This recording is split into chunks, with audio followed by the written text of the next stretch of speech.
What you're looking at here is the Trimble and Lindsay survey of Galveston Islands performed in 1837, and it was the original subdivision that divided the western portion of Galveston Island into 10-acre lots.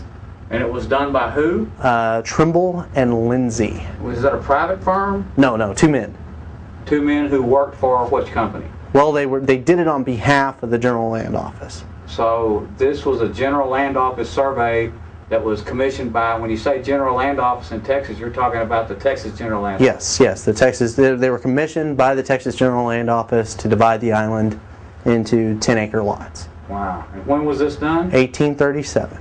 Wow. So the entire west end of the island is one big subdivision that's been re-subdivided upon oodles and oodles of times. As developers come in and change it.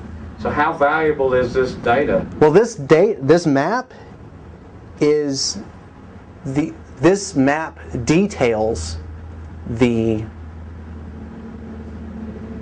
process by which all of the land on the west end of Galveston was separated from the public interest. Was all of this mapped like when you delineate along the coastal line, where that we know that the coastline is a function of elevation? Was all this done under civil or common? It was done under neither. There was just an approximation of the water's edge at the time of the survey.